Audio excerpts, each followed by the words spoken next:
Diana Sterling grabbed the mop from Thomas Miller's hands and cracked it across her knee. The wooden handle splintered. Pieces scattered across the executive floor. "You think you can fix my $3 million engine?" She threw the broken mop at his feet. "You can't even hold on to a mop without my permission." Thomas didn't move, didn't flinch. 300 employees watched in horror. Diana stepped closer until her breath touched his face. 2 hours. Fix what MIT couldn't fix in 8 weeks. In front of everyone. In front of my investors. In front of the whole goddamn world. She smiled.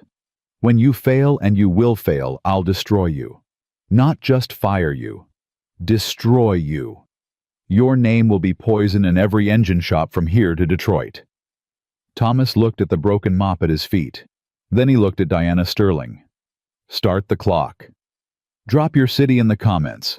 I want to see how far this story travels." 60 seconds earlier, Thomas Miller had been invisible. That was the deal he'd made with himself 3 years ago. Stay quiet. Stay small. Stay alive. Cash the paycheck. Pay the bills. Don't make waves. Invisibility was survival. He'd learned that lesson the hard way. The day he buried his wife taught him everything he needed to know about what pride costs a man with empty pockets. But Diana Sterling had just changed the rules. "I asked you a question, janitor." Diana's voice cut through the executive hallway like a razor. Thomas stopped pushing his maintenance cart. His hands tightened on the handle. Don't respond. Don't engage. Just apologize and disappear. "I'm sorry, ma'am. I'll move to another floor." "No, stay." Diana walked toward him, her heels clicking against concrete. "I want to know why security keeps reporting that you spend extra time near my workshop, that you stop outside the door and listen." Thomas felt his chest tighten. He'd been careful. 3 years of careful, but not careful enough. Don't lie to me." Diana stopped 3 feet away. "I own this building. I own every camera in this building. I've watched you, Thomas Miller, every night for the past 2 weeks, standing outside that door like some kind of creep." Marcus Webb appeared behind her. Lead engineer. Harvard MBA. The kind of man who'd never pushed a mop in his life. "Diana, maybe we should—" "Shut up, Marcus." Diana never took her eyes off Thomas. "I want to hear his excuse." Thomas swallowed. His grandfather's voice echoed in his memory. "Some battles you walk away from. Some battles walk toward you. This battle had found him." "The engine," Thomas said quietly. "I can hear what's wrong with it." Diana blinked. "What?" "The marine engine. The one your team's been working on for 8 weeks. I can hear the problem. Every night when I clean this floor, I hear it struggling, fighting itself." Silence. Then Diana laughed. Not a polite laugh, not a nervous laugh, a cruel laugh that echoed through the empty corridor and made Marcus Webb look at the floor. "You can hear it." Diana wiped her eyes. "Oh, this is precious. This is absolutely precious." She pulled out her phone. "Marcus, wake everyone up. Board members, engineers, the Japanese investors at the Ritz. Everyone. I want them here in 1 hour." "Diana, it's 11 p.m. "I don't care if it's 3 in the goddamn morning." Diana's smile turned predatory. "Our janitor thinks he's an engineer. I want the whole world to watch what happens next." The call came at 11:47 p.m. Within 40 minutes, Sterling Engine Works transformed into a circus. 300 employees filled the main conference hall. Most had thrown clothes over pajamas. Some still had sleep in their eyes. All of them sensed blood in the water. The Japanese delegation arrived in black sedans. Kenji Yamamoto, 73 years old, worth $4 billion. The man whose broken engine had cost Sterling $3 million in delays sat in the front row. His face revealed nothing. Beside him sat Dr. Margaret Chen, 62 years old, former Boeing engineer, 53 patents. The woman who designed guidance systems for spacecraft and power plants for submarines. When Margaret Chen watched you work, you were either being recruited or executed. Camera crews set up in 3 corners. Marketing had already started the live stream. #Sterling Challenge trended within minutes. And Thomas Miller stood at the front of the room in his maintenance uniform, holding a mop that Diana Sterling had just shattered across her knee. "Ladies and gentlemen," Diana's voice filled the room. "I apologize for the hour, but tonight we're going to witness something special." She gestured toward Thomas like a ringmaster presenting a circus animal. "This is Thomas Miller. For 3 years he's cleaned our toilets and emptied our trash cans. Tonight, he informed me that he, a janitor with no degree, no credentials, no qualifications whatsoever, can repair the engine that our MIT and Harvard engineers couldn't fix in 8 weeks. Murmurs rippled through the crowd. Diana walked toward Thomas slowly, deliberately, a predator circling wounded prey. "So I'm giving him a chance. 2 hours. In front of all of you. In front of Mr. Yamamoto, whose patience we've tested far too long. In front of the entire world watching online." She stopped inches from Thomas's face. "Fix the engine, janitor. Fix it, and I'll make you workshop manager. 6-figure salary. Benefits. Everything you've never earned." Her voice dropped to a whisper that the microphone still caught. "But when you fail, and we both know you'll fail, I won't just fire you. I'll make sure you never work with engines again. Not here. Not anywhere. Not even changing oil at a Jiffy Lube in the middle of nowhere. Your name will be garbage. Your reputation will be garbage. You will be garbage." She snapped her fingers inches from his eyes. "So what do you say, mop man? Ready to humiliate yourself in front of 100,000 people?" Thomas looked at the broken mop at his feet. 3 years ago, he'd held a different broken thing. His wife's hand. Thin as paper. Cold as winter. "Tommy," Sarah had whispered. "Promise me you won't give up." "I promise." "Promise me you'll remember who you are." "I will." "Promise me." She'd coughed, blood on her lips. "Promise me you'll find your way back." She died 11 minutes later. Pancreatic cancer. 8 months from diagnosis to funeral. Everything they'd built, the repair shop. The house the life sold to pay medical bills that insurance wouldn't cover. Thomas Miller, master mechanic owner of Miller's Engine Works, became Thomas Miller, janitor, invisible man. He'd kept 2 of his promises to Sarah. He hadn't given up. He'd remembered who he was. But he'd never found his way back. Until now. "Start the clock," Thomas said. Diana's smile flickered. She'd expected begging. Excuses, maybe tears. Not quiet defiance. "Excuse me. You said 2 hours." Thomas met her eyes. "Start the clock." Dr. Margaret Chen leaned forward in her seat. Something had shifted in the room.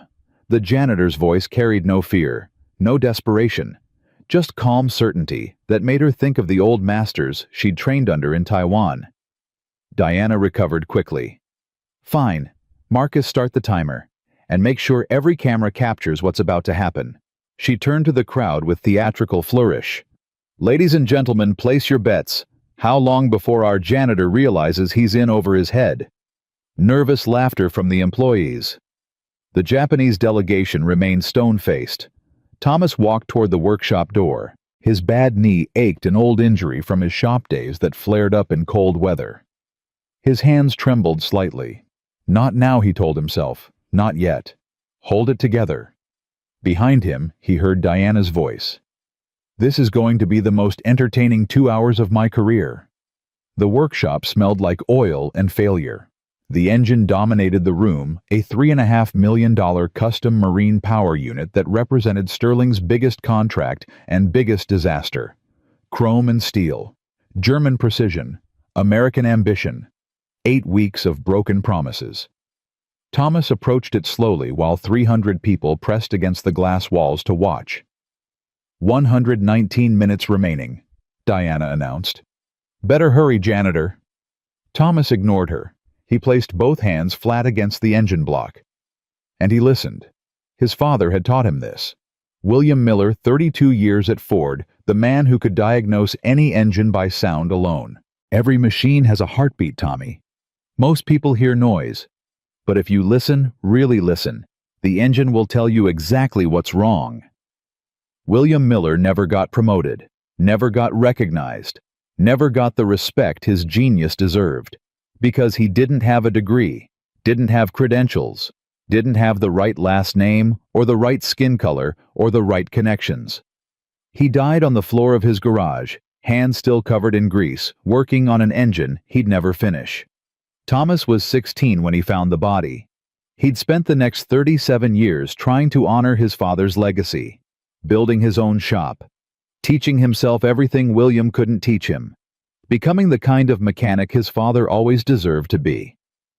And then Sarah got sick, and everything fell apart, and Thomas Miller Master Mechanic became Thomas Miller Janitor. But the gift remained, the ability to hear what others couldn't, the connection to machines that transcended training and credentials and degrees.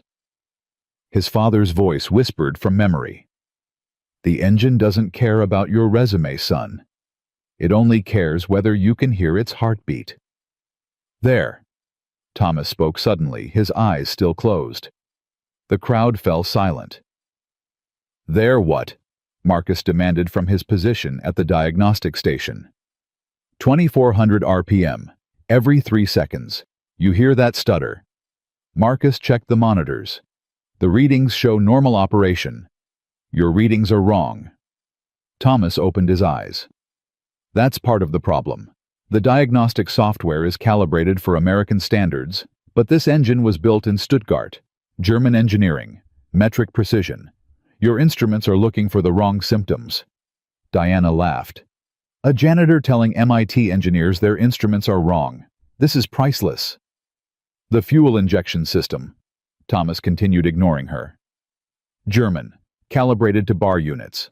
Precision to hundredths of a millimeter. But your control unit is American. It reads PSI. It expects looser tolerances. Every time the engine runs, the American brain tries to correct problems that don't exist in the German body. He pulled a worn notebook from his maintenance uniform, the same notebook he'd used to take notes during his late-night observations when everyone thought he was just mopping floors. The fuel rail pressure sensor reads 3.5 bar. Your software converts that to 50.76 psi, but rounds to 50.8. That's a 0.07% error. Insignificant by itself. But this engine has 47 interconnected systems. Each compounds the error. By the time signals reach the main computer, you've got cascading failures. Dr. Margaret Chen stood up. How long before thermal overload? Thomas looked at her. 12 minutes. Maybe 12 and a half. The accumulated errors create a feedback loop that the cooling system can't handle. The engine shuts itself down to prevent damage. That's exactly what's been happening, Marcus admitted reluctantly. 11 minutes 47 seconds, every single time. Diana's smile tightened. So you've identified the problem. Congratulations. But any idiot can point at something and say it's broken. Can you actually fix it? Thomas reached into the diagnostic kit and pulled out a small component. A pressure regulation adapter, brushed aluminum, about the size of a hockey puck. This. Diana stared at it. That's a $50 part? $58. It's a metric to imperial bridge adapter. Instead of reprogramming the entire control system or replacing German components with American ones, we add a translator. The adapter converts metric output into readings. The American software can process accurately. You're telling me, Diana said slowly, that a $58 part could have solved a problem that's cost this company $3 million. Sometimes the most elegant solutions are the simplest. Thomas began working on the engine. My father used to say complicated problems don't always need complicated answers. Sometimes you just need to help two systems understand each other. His hands moved with practiced precision. No hesitation, no second guessing. The muscle memory of 10,000 repairs, 10,000 diagnoses, 10,000 problems solved in Detroit garages and his own shop, and 100 places that had never appreciated what they were witnessing. The installation took 14 minutes. When Thomas stepped back, his hands were steady. His breathing was calm. But inside his heart pounded like a war drum. "This is it, Sarah. This is me finding my way back." "Ready for testing," Thomas announced. The workshop fell silent. Diana checked the clock. 63 minutes remaining. "You're cutting it close, janitor." Thomas nodded to Marcus. "Start it." Marcus looked at Diana, who waved impatiently. His hand moved to the ignition. The engine roared to life. Thomas closed his eyes and listened. The stutter was gone. The desperate fighting rhythm that had plagued the machine for 8 weeks had been replaced by something smooth, something harmonious, something that sounded like it's finally breathing. Thomas thought, like it's finally free. Diagnostic screens flickered. Red warnings disappeared one by one, replaced by green indicators that made the engineering team gasp. "Temperature stable," Marcus reported, his voice shaking. "Pressure optimal. Fuel mixture perfect." The clock ticked. 1 minute, 2 minutes, 5 minutes. The engine purred like a satisfied tiger. 8 minutes, 9 minutes, 10 minutes. Diana's confidence began to crack. Her smile became rigid, forced. 11 minutes. The room held its breath. 11 minutes, 30 seconds. Thomas opened his eyes and looked at the timer. 11 minutes, 45 seconds. The same moment every previous test had ended in smoke and failure and emergency shutdowns. 11 minutes, 50 seconds. Someone in the crowd whimpered. 11 minutes, 55 seconds. Diana grabbed the edge of a table. 11 minutes, 58 seconds. 11 minutes, 59 seconds. 12 minutes. The engine kept running. 12 minutes, 15 seconds. 12 minutes, 30 seconds. 13 minutes. The room exploded. Engineers shouted at each other. Employees cheered. Someone started crying. The live stream comments scrolled so fast they became a blur of exclamation points and disbelief. But Thomas Miller didn't celebrate. He stood beside the engine, one hand resting on its warm surface, feeling the steady heartbeat of a machine that had finally found its voice. Kenji Yamamoto rose from his chair. 73 years old, $4 billion, a lifetime of watching men succeed and fail. He began to clap, slow at first, then faster. Then the entire room joined him.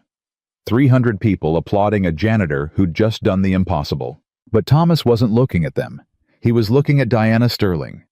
She stood frozen by the window, her face pale, her hands shaking, her perfect mask crumbling in front of everyone she'd ever intimidated. The hunter had become the hunted, and the invisible man had finally been seen. Dr. Margaret Chen walked through the crowd toward Thomas. The applause quieted as people sensed something important about to happen. She stopped in front of him, studied his face with eyes that had evaluated engineers for 4 decades. "Where did you train?" she asked. "My father's garage, Detroit, 1979. No formal education. Community college, associate degree. I couldn't afford to finish." Dr. Chen nodded slowly. "Your father was William Miller, Ford Motor Company, 32 years. Thomas stared at her. "How do you know that?"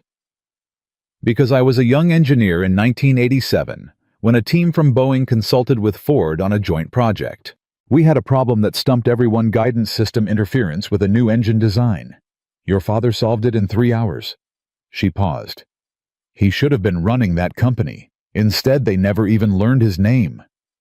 Thomas felt his throat tighten. "He never told me that story." "He wouldn't have. Men like your father don't boast.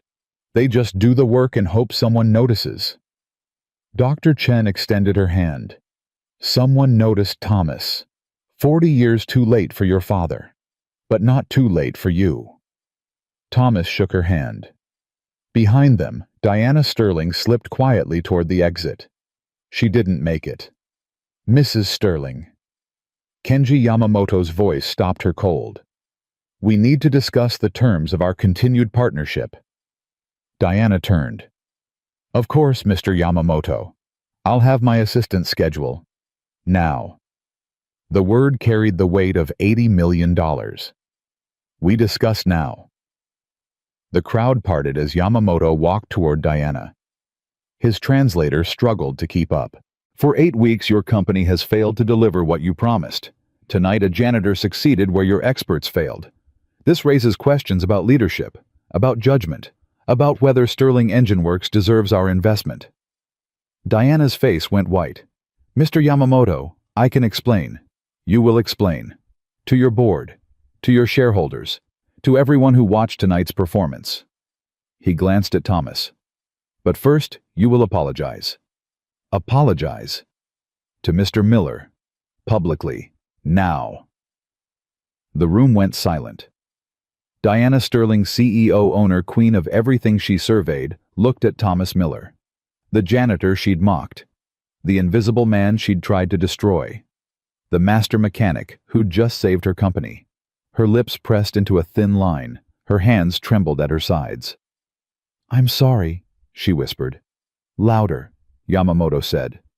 The cameras are still recording. Diana closed her eyes. I'm sorry, Mr. Miller. I was wrong about you. Thomas looked at her for a long moment. Promise me you won't give up. Promise me you'll remember who you are. Promise me you'll find your way back. Apology accepted, Thomas said quietly. Now, let's talk about how we're going to make this engine even better. The workshop clock read 12:47 a.m., 63 minutes ahead of schedule. Thomas Miller, janitor, had just become Thomas Miller, the man who heard engines speak, and this was only the beginning. The applause died slowly like embers fading after a fire. Thomas stood beside the engine, his hand still resting on its warm surface. The vibration against his palm felt like a heartbeat, steady, strong, alive. For the first time in 3 years, he didn't feel invisible, but he also didn't feel safe. Diana Sterling hadn't moved from her position near the window. Her public apology hung in the air like smoke, and Thomas could see the hatred burning behind her eyes. This wasn't over. A woman like Diana didn't lose gracefully. She didn't lose at all. She retreated. She regrouped. She destroyed. Dr. Margaret Chen touched Thomas's shoulder. You should sit down. You're shaking.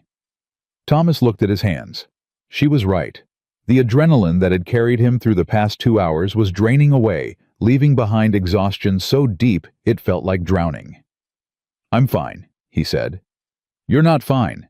You just did something impossible, under impossible pressure. Your body is in shock. Dr. Chen guided him toward a chair. Sit. Breathe. The engine isn't going anywhere. Thomas sat. Around him, the workshop buzzed with activity. Engineers crowded around diagnostic stations, verifying readings, running additional tests, documenting everything. The live stream had ended, but phones were still recording. Someone from marketing was already talking about press releases and media interviews. Kenji Yamamoto approached Thomas's chair. The old man moved slowly, deliberately, each step carrying the weight of decades in business. Mr. Miller. Thomas started to stand. Yamamoto gestured for him to remain seated. Please, you have earned the right to rest. Yamamoto pulled a chair close and sat facing Thomas. I have a question for you. Yes, sir. Tonight you risked everything. Your job, your reputation, your future. Yamamoto's eyes were sharp despite his age. Why? Thomas was quiet for a moment. The honest answer was complicated. Pride. Anger. 3 years of being invisible. The memory of his father dying unrecognized. The promise he'd made to Sarah. But what came out was simpler. Because I could hear what was wrong, Thomas said. And I couldn't keep pretending I couldn't. Yamamoto nodded slowly. In Japan, we have a concept called shokunin. It means craftsman, but more than that. It means someone who dedicates their life to mastering their craft. Someone who cannot ignore imperfection because their soul won't allow it. He leaned forward. You are shokunin, Mr. Miller. I recognized it the moment you touched that engine. The question is whether this company deserves someone like you." Before Thomas could respond, Diana's voice cut across the workshop. "Mr. Yamamoto, I've arranged a private meeting room where we can discuss the partnership terms." Her voice was controlled now, professional, all traces of humiliation carefully hidden. "I'm sure you'd prefer somewhere more comfortable than a workshop floor." Yamamoto didn't look at her. His eyes remained on Thomas. "The partnership terms have changed, Mrs. Sterling. We will discuss them tomorrow. Tonight I wish to speak more with Mr. Miller." He paused. "Alone." Diana's mask cracked for just a moment. Thomas saw rage flash across her face before she composed herself. "Of course, whatever you prefer." She turned and walked toward the exit. At the door she paused and looked back at Thomas. The look lasted only a second, but Thomas understood it perfectly. This isn't over. The door closed behind her. Yamamoto waited until her footsteps faded down the corridor. "She will try to destroy you," he said calmly. "You know this." "Yes, sir." "And yet you challenged her anyway. In front of her employees, in front of her investors, in front of the world." Yamamoto's lips curved into something that might have been a smile. "Either you are very brave or very foolish." "Probably both," Thomas admitted. Yamamoto laughed. It was a surprising sound, warm, genuine, completely at odds with his formal demeanor. "I like you, Mr. Miller. I liked you before tonight when I watched security footage of a janitor studying engine blueprints at 2 in the morning. I liked you more when I saw you stand up to a woman who terrifies half of Silicon Valley." He stood.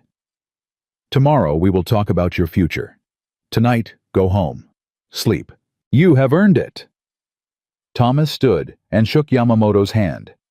The old man's grip was surprisingly strong. "One more thing," Yamamoto said. "Your father, William Miller. I knew of him." Thomas's heart stopped. "In 1983, I visited Ford's Detroit plant as a young executive. There was a problem with an engine design, something that had stumped our joint engineering team for weeks. Your father solved it in one afternoon." Yamamoto's eyes softened. "I tried to hire him, offered him 3 times his Ford salary to come to Japan and lead our engine development program." "He never mentioned that," Thomas whispered. "He refused. Said his family was in Detroit and he couldn't leave them." Yamamoto paused. "He was a great man, your father. It is a tragedy that the world never recognized him. But perhaps," he gestured toward the purring engine, "perhaps his son will receive the recognition he deserved." Yamamoto walked away, his translator hurrying to catch up. Thomas stood alone in the workshop, surrounded by the hum of machinery and the ghost of his father's legacy. William Miller had turned down a fortune to stay in Detroit, to stay with his family, to stay with Thomas. And Thomas had never known. The weight of that revelation pressed down on him like a physical force. All those years watching his father work thankless hours for a company that never appreciated him. All those years assuming William Miller had simply accepted his invisible fate. But he hadn't accepted it. He'd chosen it. For his family. For his son. Thomas felt tears threatening and forced them back. Not here. Not now. Later, in the privacy of his empty apartment, he could grieve for the father he'd never fully understood. Right now, he had to survive, because Diana Sterling was still out there, and the real battle was just beginning. The drive home took 40 minutes. Thomas's hands gripped the steering wheel of his 12-year-old Honda Civic, knuckles white in the darkness. The dashboard clock read 2:17 a.m. The streets were empty. The world was asleep. But Thomas couldn't stop thinking. Diana's face when she apologized. The hatred behind her eyes. The promise of revenge in her final glance. He'd worked for enough powerful people to know how this worked. Diana wouldn't attack him directly, that would be too obvious, especially with Yamamoto watching. She'd be subtle, patient. She'd wait for the attention to fade, for the live stream to become old news, for the world to forget about the janitor who'd embarrassed her. Then she'd strike. a poor performance review, a manufactured policy violation, a whisper campaign about his mental stability, or his drinking habits, or his criminal record. He didn't have a criminal record, but that had never stopped people like Diana before. She'd find a way to make him disappear, and this time it wouldn't be invisibility by choice. Thomas pulled into the parking lot of his apartment complex. The building was old-tired, the kind of place where dreams came to die. 3 stories of peeling paint and broken promises. He'd lived here for 2.5 years, never complained, never asked for repairs, never drew attention to himself. Invisibility was survival. But invisibility had also been killing him slowly day by day, one mopped floor at a time. He climbed the stairs to the 2nd floor, his bad knee protesting each step. Apartment 2C. Home. The door creaked when he opened it. The smell hit him first, stale air and old takeout containers. He'd been meaning to clean, but cleaning his own apartment felt pointless when he spent 8 hours a day cleaning other people's messes. Thomas flipped on the light. Sarah smiled at him from the photograph on the shelf. Their wedding day, 23 years ago. She'd worn her mother's dress altered to fit her smaller frame. He'd worn a rented tuxedo that didn't quite fit his shoulders. They'd been so young, so certain that the world was theirs for the taking. "I did it, baby," Thomas whispered to the photograph. "I found my way back, just like I promised." The silence that answered him was the loneliest sound in the world. He sat down on the couch, the same couch they'd bought together when they first moved in, before they could afford better, before better stopped mattering. Springs poked through the cushions. The fabric was faded and torn, but it still smelled like her somehow. Even after 2 years. Even after everything. Thomas closed his eyes, and for the first time in a very long time, he let himself remember. They'd met at a gas station. Stupid, right? The great love story of Thomas and Sarah Miller began at a Texaco on Woodward Avenue, Detroit, 1989. Thomas was 22, working the night shift while taking community college classes during the day. Sarah was 20, her car broken down in the parking lot, her face streaked with frustrated tears. "It just stopped," she'd said when Thomas approached. "I don't understand. It was running fine and then it just stopped."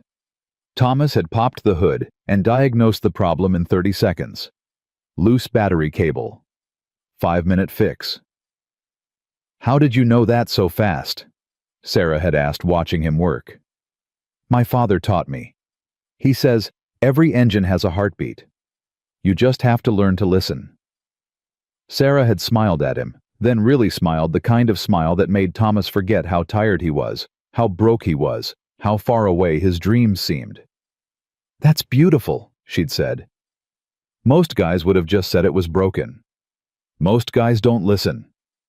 He'd asked for her number. She'd given it to him. 3 years later, they were married. 10 years after that, Thomas opened his own shop, Miller's Engine Works. The sign hung above the door like a promise, kept proof that William Miller's legacy would continue, that the family name would mean something beyond 32 years of unrecognized service. Business was good. Not great, but good. They bought a small house in Dearborn, started talking about kids, about the future, about all the things they'd build together. Then Sarah started losing weight. At first, Thomas thought it was stress. Business was picking up, and Sarah handled the books while working her own job as a teacher's aide. She was always tired, always pale, but she laughed it off, said she just needed more sleep.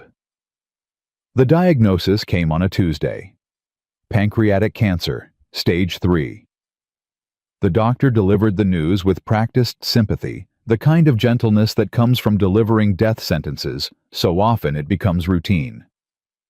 "We'll fight it," Sarah had said, squeezing Thomas's hand. "We'll fight it together." They fought. For 8 months they fought. Chemotherapy, radiation, experimental treatments that insurance wouldn't cover. Thomas sold the shop first, got half what it was worth, because the buyer knew he was desperate. Then the house. Then the cars.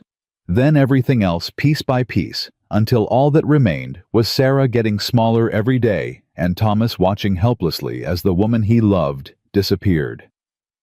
She died in their apartment. Not the apartment on 2nd Street, with the garden she'd loved, but a one-bedroom rental they could barely afford. Thomas held her hand as she slipped away, promising her things he wasn't sure he could deliver. Promise me you won't give up. Promise me you'll remember who you are. Promise me you'll find your way back. He'd kept the first 2 promises. Tonight, maybe he'd kept the third. Thomas opened his eyes. The apartment was still empty. The photograph still smiled at him. The silence still echoed with everything he'd lost. But something had changed. For 3 years he'd been waiting to die. Not actively, he wasn't the type to harm himself, but passively going through the motions, collecting paychecks, paying bills, surviving without actually living. Tonight he'd remembered what it felt like to be alive, to use his gift, to matter. And no matter what Diana Sterling did next, she couldn't take that away from him. Thomas's phone buzzed. He looked at the screen. Unknown number, 2:43 a.m. He answered. Mr. Miller. The voice was female professional unfamiliar. Please hold for Diana Sterling. Thomas's stomach dropped. A click. Then Diana's voice cold and controlled. Hello, Thomas. Mrs. Sterling. I wanted to call and congratulate you personally. Quite a performance tonight. Thank you. Don't thank me yet. Diana paused. I've been doing some research since I left the workshop. Fascinating things come up when you know where to look. Thomas said nothing. For instance, I found an interesting bankruptcy filing from 3 years ago. Miller's Engine Works. Liquidated assets totaling $173,000. Debts totaling $241,000. Diana's voice dripped with false sympathy. Medical bills mostly. Your wife wasn't at cancer? Thomas gripped the phone tighter. That's none of your business. Everything about my employees is my business, Thomas. Especially employees who humiliate me in front of investors worth $80 million. The false sympathy vanished, replaced by ice. I also found some interesting records from your time at Miller's Engine Works. Customer complaints, safety violations, a lawsuit that was settled out of court. That lawsuit was fraudulent. The customer. I don't care what it was. I care what it looks like. And it looks like Thomas Miller, genius janitor, has a history of running a problematic business into the ground. Diana let that sink in. How do you think that story will play in the media? Disgraced former mechanic tricks investors with lucky fix. I can see the headlines now. Thomas forced himself to breathe. What do you want? I want you to resign. Tomorrow morning. Before Yamamoto has a chance to make any decisions about the partnership. You'll write a letter admitting that you got lucky tonight, that you're not qualified for any engineering position, and that you're grateful for the opportunity to return to your maintenance duties. And if I refuse, Diana laughed, then I destroy you. Not just fire you, destroy you. I'll make sure every media outlet in the country knows about your failed business, your dead wife, your pathetic attempts to relive past glory. I'll sue you for unauthorized access to proprietary equipment. I'll have my lawyers drag you through court until you can't afford to eat.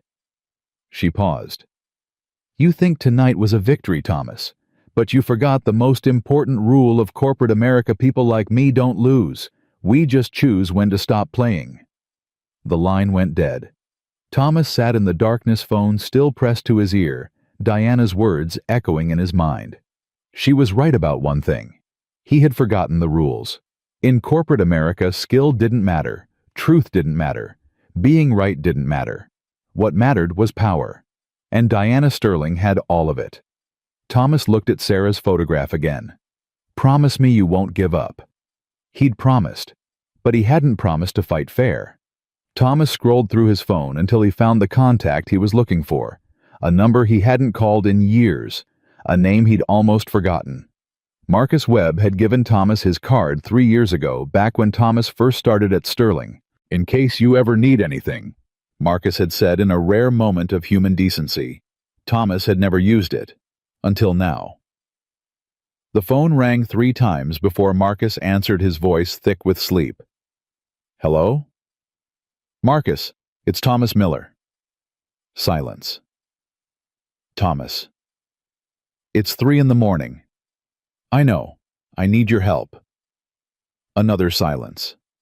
Thomas could almost hear Marcus calculating the risks, weighing his options, deciding whether to hang up and pretend this call never happened. Diana called you, Marcus said finally. Didn't she? Yes. She threatened to destroy you. Yes. Marcus sighed heavily. She does that. To anyone who challenges her. I've seen it happen a dozen times. Good engineers, smart people. She finds their weakness and exploits it until they break. Is that what happened to you? The question hung in the air. I had a gambling problem, Marcus admitted quietly. 3 years ago. Lost almost everything. Diana found out. She's been holding it over me ever since. His voice turned bitter. Why do you think I work 16-hour days and never push back on anything? She owns me, Thomas. The same way she'll own you if you let her. Thomas processed this information. Marcus Webb, Harvard graduate lead engineer at one of Silicon Valley's most promising companies, was just another prisoner in Diana Sterling's empire. There has to be something, Thomas said. Something she's hiding, something that could... You don't understand. Marcus cut him off. Diana doesn't just cover her tracks, she buries them. Legally, ethically, financially, she's untouchable. The board is terrified of her. The investors love her results. The media portrays her as a visionary. But tonight was a crack in the armor, a small one. By tomorrow she'll have spun it into a different story. She'll take credit for fostering unconventional talent. She'll position your success as proof of her innovative management style, and anyone who questions her will be reminded that the company's stock went up 15% after your little demonstration. Thomas felt the hope draining out of him. So that's it. I just accept whatever she does to me. Marcus was quiet for a long moment. There might be one thing, he said slowly, but it's dangerous, and I can't promise it'll work. Tell me. The engine you fixed tonight. It's not the only project Sterling has been hiding problems with. There are others. Defense contracts, government projects, things that would be very embarrassing if they came to light. Marcus paused. Diana's been cooking the books, inflating success rates, hiding failures. The board doesn't know. The investors don't know. But if someone were to find proof... Where would I find proof? Her private server, in her office. She keeps everything there. Emails, financial records, project reports. The real ones, not the sanitized versions she shows the board. Marcus's voice dropped. But Thomas, if you get caught accessing that server, she won't just fire you. She'll press charges. Industrial espionage, corporate theft. You could go to prison. Thomas looked at Sarah's photograph one more time. Promise me you'll find your way back. He'd found his way back. Now he had to fight to stay there. How do I access the server? Marcus hesitated.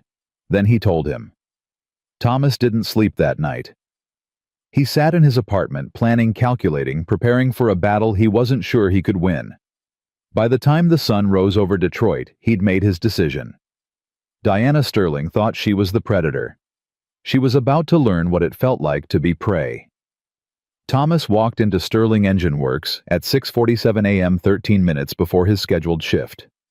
The building was quiet. Most employees wouldn't arrive until 8. Security guards nodded at him without interest, just the janitor arriving early, nothing unusual. Invisibility had its advantages.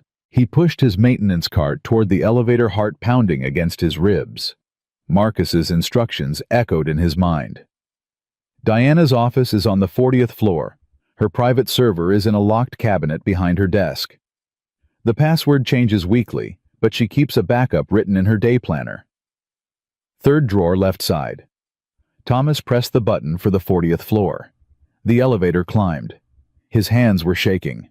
Not from fear, from something closer to anticipation. For 3 years he'd accepted whatever Diana Sterling threw at him.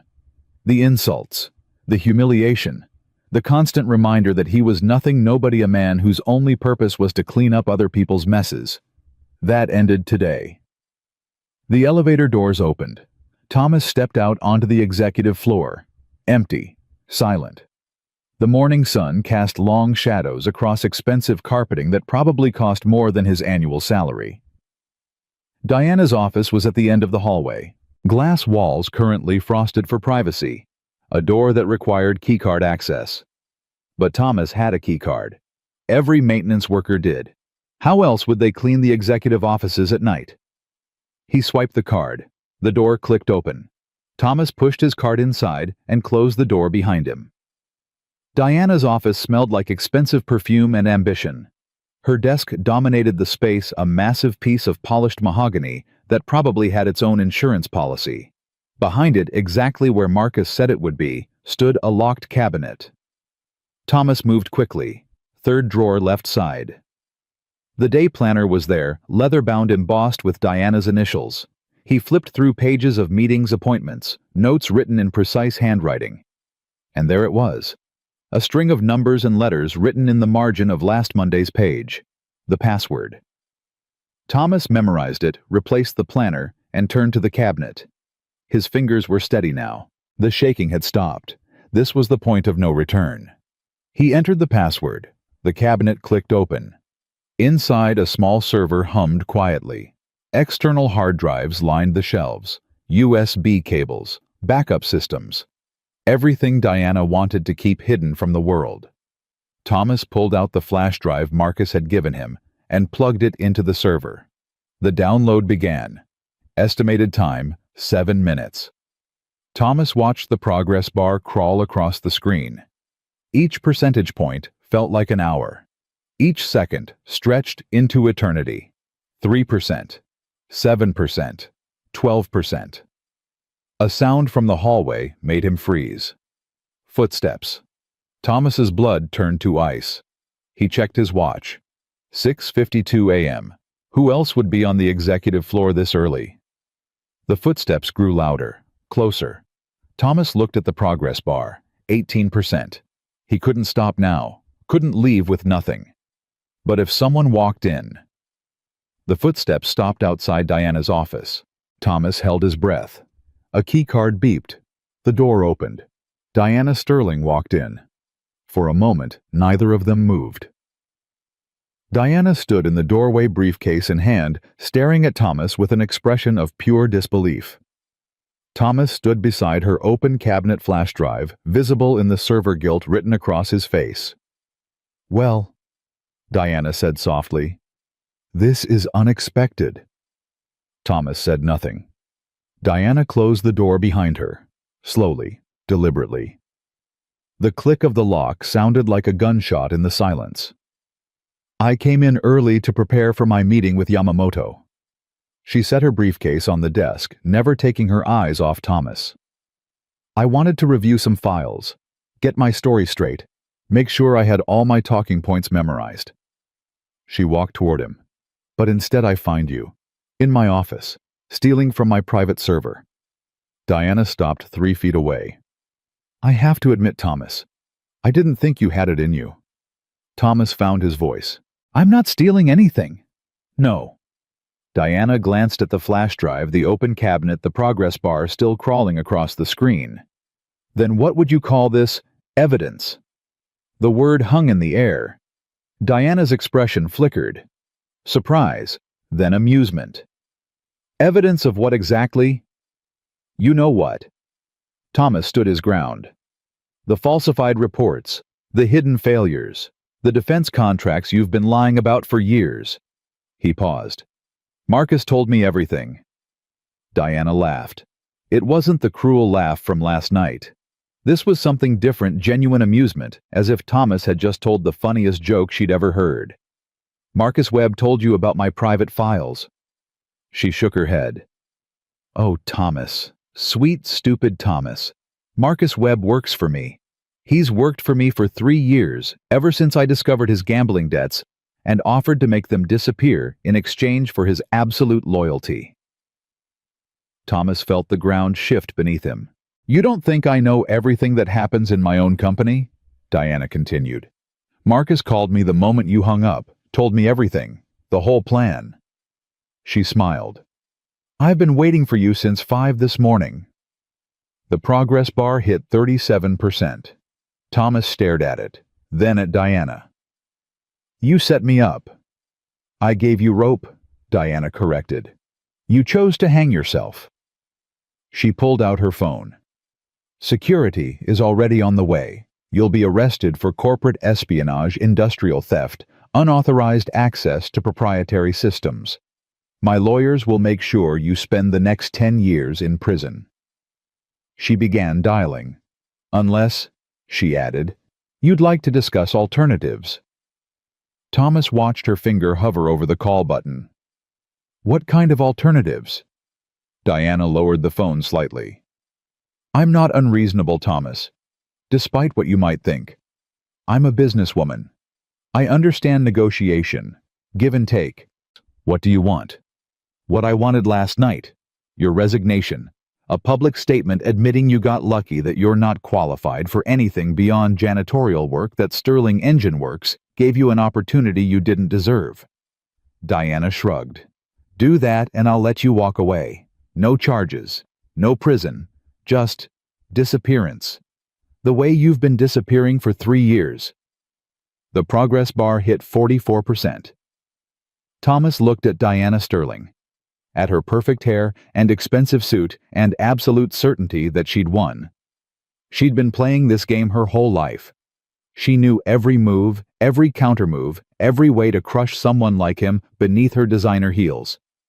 But she didn't know everything. There's something you should understand about me, Mrs. Sterling. Diana raised an eyebrow.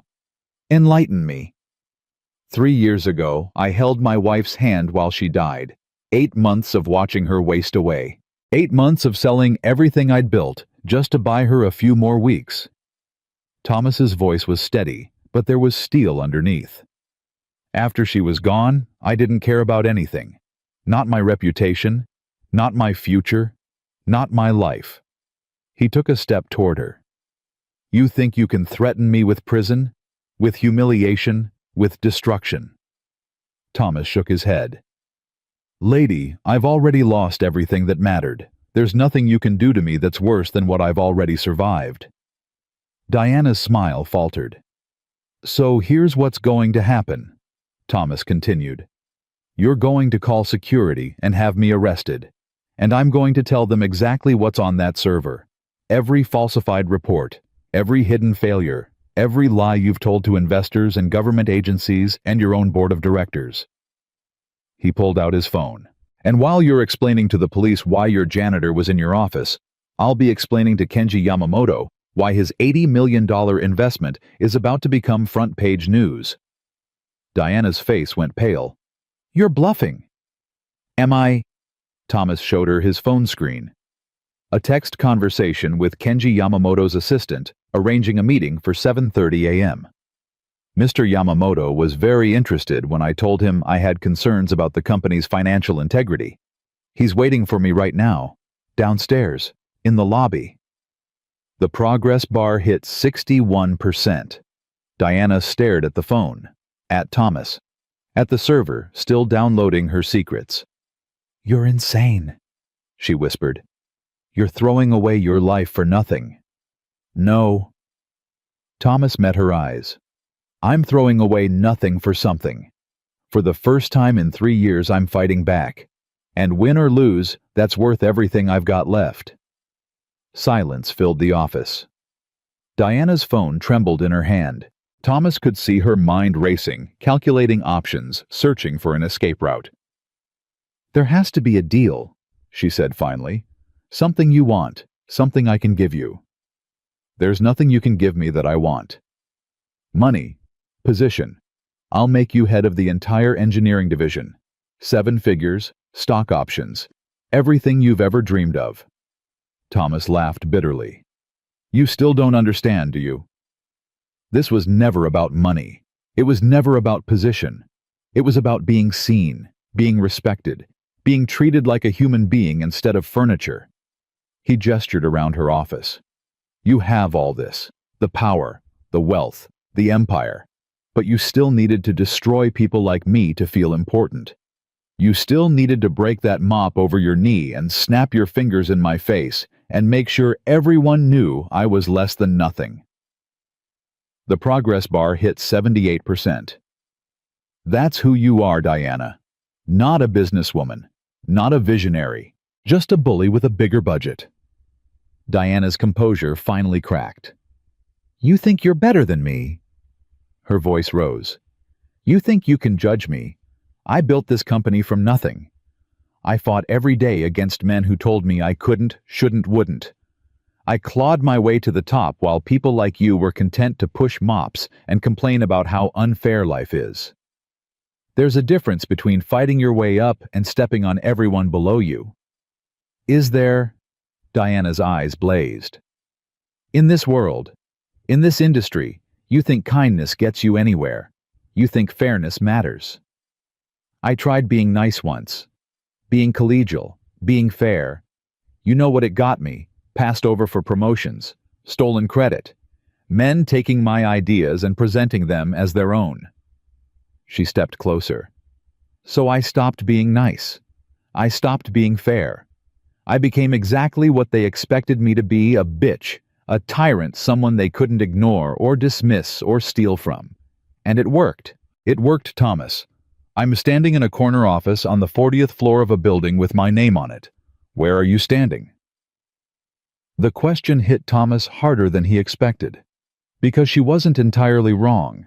He'd spent 3 years being invisible, being nice, being fair. And what had it gotten him? A mop and a maintenance cart, and an apartment that smelled like failure. But there was another way to look at it. I'm standing exactly where I need to be, Thomas said quietly. Doing exactly what my father would have done, what my wife would have wanted me to do. Your dead wife.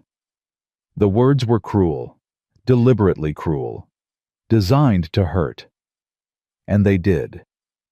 But Thomas didn't flinch.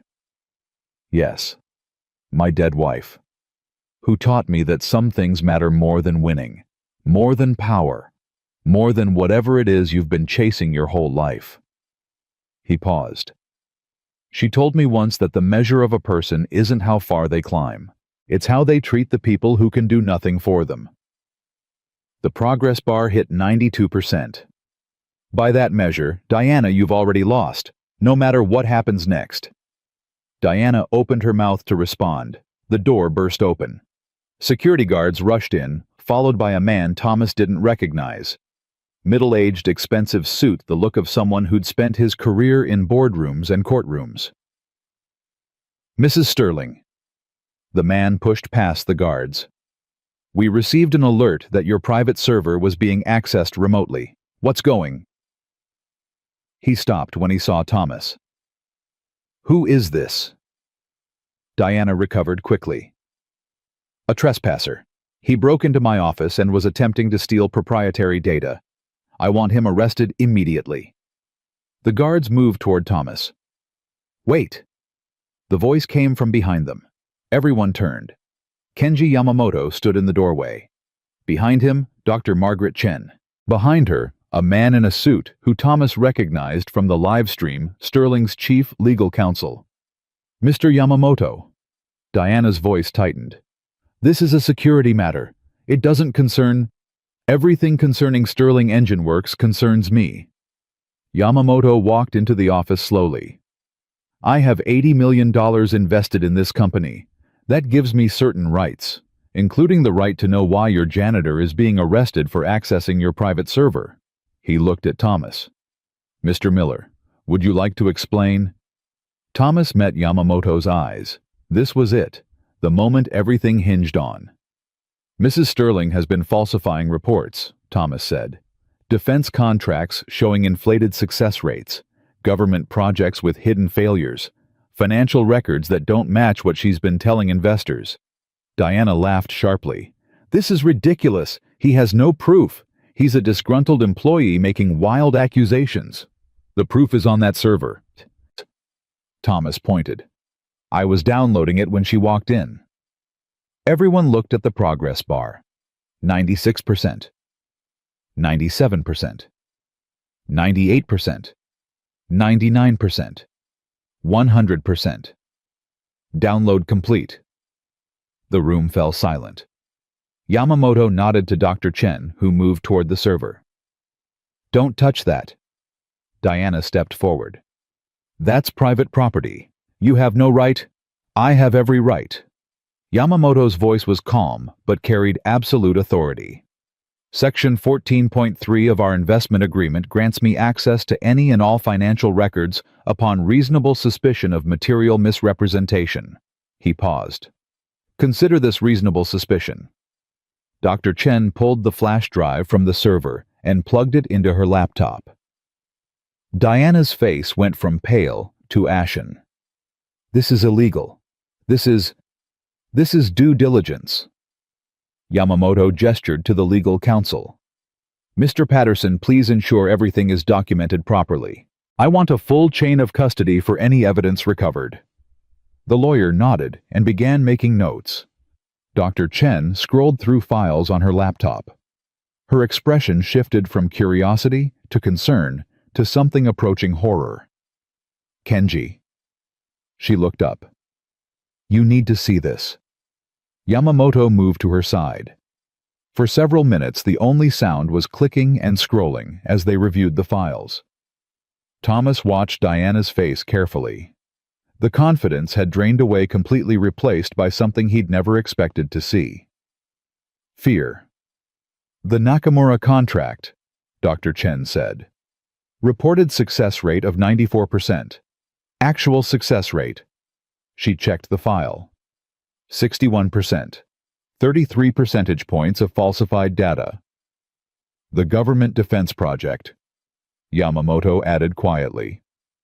3 complete failures that were never reported to oversight agencies.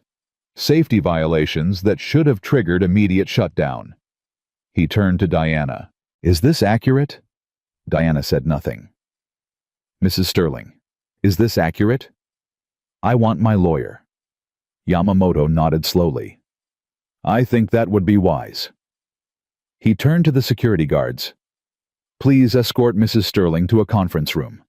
She is not to leave the building until our legal team has completed a full review of these documents. The guards hesitated, looking at Diana for guidance. Now, Yamamoto said. The single word carried more authority than any of Diana's screams ever had. The guards took Diana's arms. This isn't over, she hissed at Thomas as they led her toward the door. You think you've won? You have no idea what I can do. No idea who I know. This isn't over. Thomas watched her go. Actually, he said quietly, I think it is. The door closed behind her. Yamamoto exhaled slowly. For the first time, he looked his age, 73 years of building and losing and building again. Mr. Miller. He turned to Thomas. I owe you an apology. Thomas blinked. An apology for what? For not seeing what was in front of me. I've been investing in companies for 50 years. I pride myself on reading people, understanding character, knowing who to trust. Yamamoto shook his head. I trusted Diana Sterling. I believed her reports. I ignored warning signs because the numbers looked good. He extended his hand. You saw what I missed. A janitor with a community college degree saw what a billionaire with 50 years of experience missed. That takes courage and integrity. Thomas shook his hand. I was just trying to survive. No. Yamamoto's grip tightened. You were trying to do what was right. That's different. And much harder. He released Thomas's hand and turned to Dr. Chen. Margaret, what's your assessment? Dr. Chen closed her laptop. The falsified data extends across at least 7 major contracts. Conservative estimate of financial exposure, $300 million in potential lawsuits, regulatory fines, and contract cancellations. She paused. But the engineering work itself, the actual designs and innovations, those are sound. With proper management, this company could still be salvageable. Yamamoto nodded. Then we'll need new management. He looked at Thomas. I don't suppose you'd be interested in a job. Thomas stared at him. I'm a janitor. You were a janitor. Last night you became the man who saved my $80 million investment. This morning you became the man who exposed corporate fraud that could have destroyed my reputation. Yamamoto smiled slightly. I think we can find something more appropriate than pushing a mop. Thomas felt the world tilting beneath him. 12 hours ago he'd been invisible. Now he was being offered a job by a billionaire. I don't know what to say. Say yes. Dr. Chen spoke up. Kenji is offering you a chance to use your gift, to work with engines, with technology, with people who will actually listen to what you have to say. She paused. Don't let pride or fear or whatever else is running through your head right now stop you from accepting. Thomas thought about Sarah. Promise me you'll find your way back. He'd found his way back. Now it was time to keep walking forward. Yes, Thomas said. I'll take the job. Yamamoto nodded with satisfaction. Good. We have much to discuss. But first, I believe you deserve some rest. You've been awake for... He checked his watch. 27 hours by my count. Go home, Mr. Miller. Sleep. When you wake up, your life will be different. Thomas looked around Diana's office one last time. The locked cabinet. The private server. The mahogany desk that had witnessed so many acts of cruelty and ambition. None of it belonged to Diana anymore. And none of it mattered to Thomas. What mattered was simpler. He'd kept his promises. All three of them. Thomas walked out of the office past security guards who no longer saw him as invisible past employees who stared with a mixture of awe and confusion past the elevator where this had all started.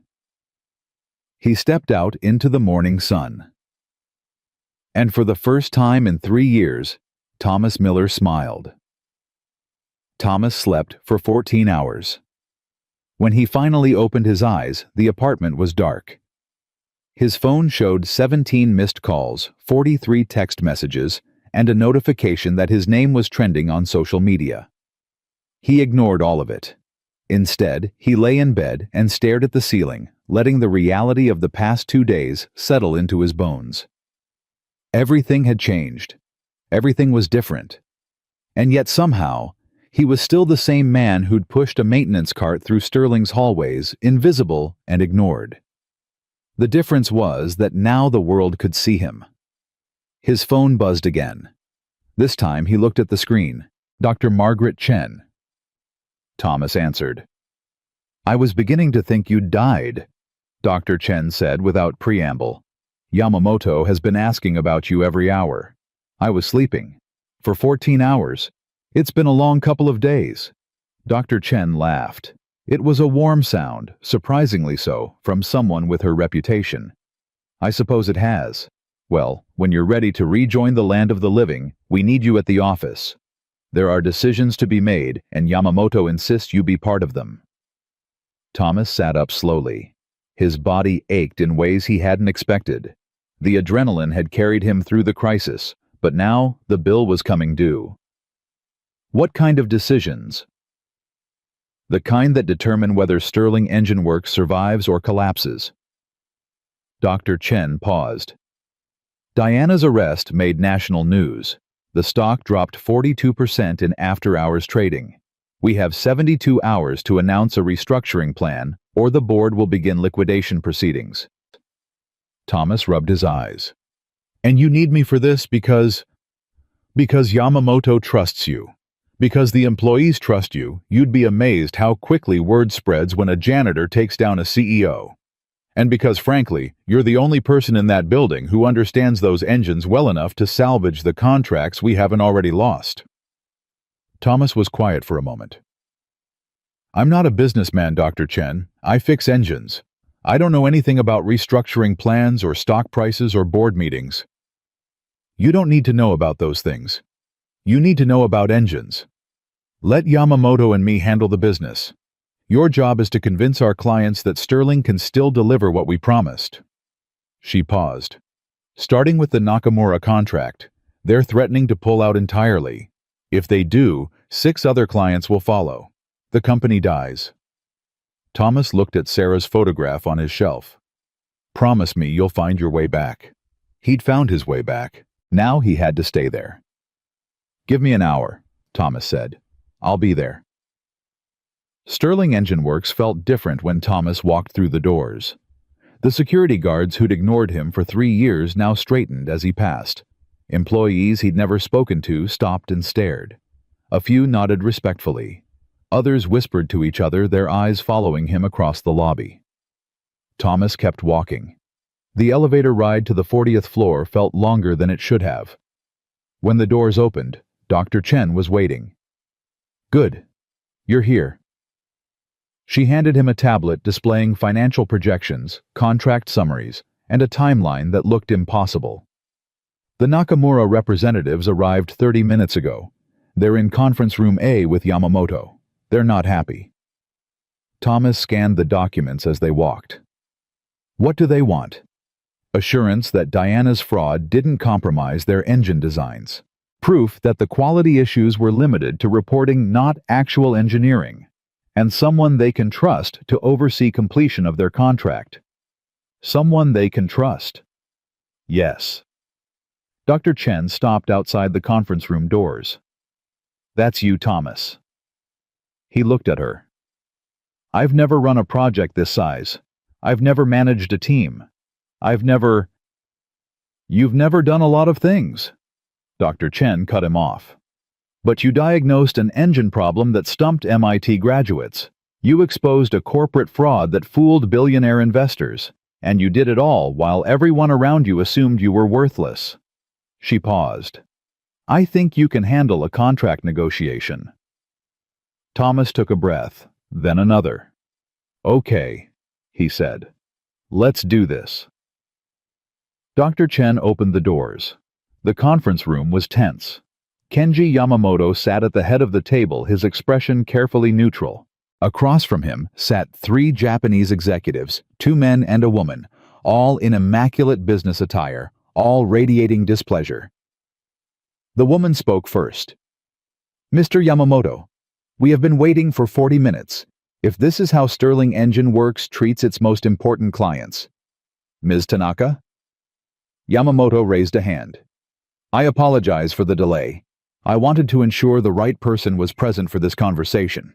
He gestured toward Thomas. This is Thomas Miller. He is the man who repaired the engine that your own consultants declared unfixable. He is also the man who discovered the fraud that Mrs. Sterling perpetrated against all of us. The executive studied Thomas with undisguised skepticism. This is the janitor, one of the men spoke. The one from the video.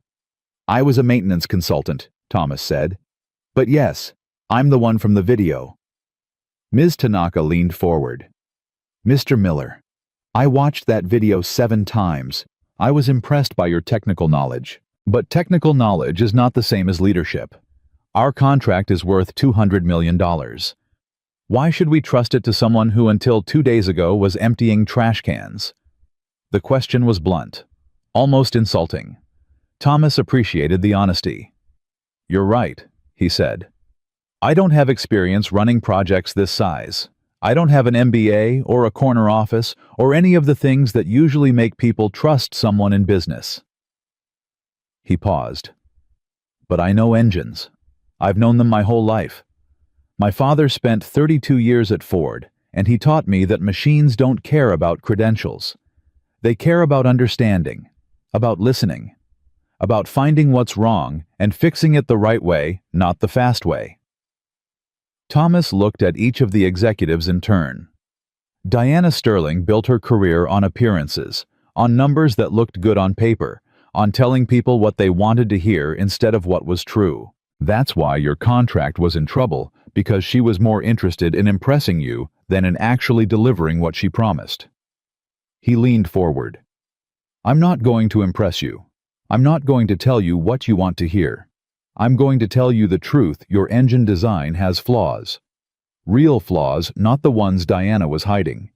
The harmonic frequency calibration is off by 3%. The fuel injection timing needs to be recalibrated for optimal performance, and the cooling system is undersized for the load requirements you specified. The executives exchanged glances. You're telling us our design is flawed? Ms. Tanaka's voice was sharp. I'm telling you the truth, which is more than Diana ever did. Thomas pulled out his worn notebook. I've been studying your specifications since I started at Sterling. Late nights when everyone else was gone. I have detailed notes on every issue I found and every solution I've designed to fix them. He slid the notebook across the table. That's 3 years of work. Not for money, not for recognition. Just because I couldn't stop myself from trying to make things better. Ms. Tanaka picked up the notebook. She flipped through pages of calculations, diagrams, technical notes written in cramped handwriting. You did this on your own time? Yes. While working as a janitor? Yes. Why? Thomas thought about the question. The honest answer was complicated. Pride, stubbornness, the need to prove he was still the engineer he'd always been. But there was a simpler truth underneath all of that. Because engines are what I know, he said quietly. And when I see something that's broken, I can't just walk away. The room was silent. Ms. Tanaka continued reading.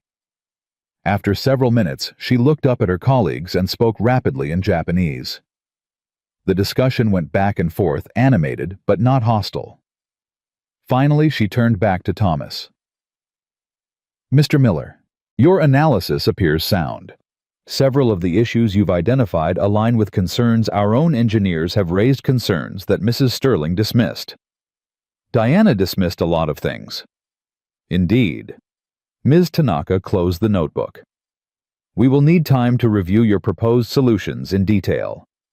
But I am prepared to recommend that Nakamura continue its partnership with Sterling Engine Works on one condition.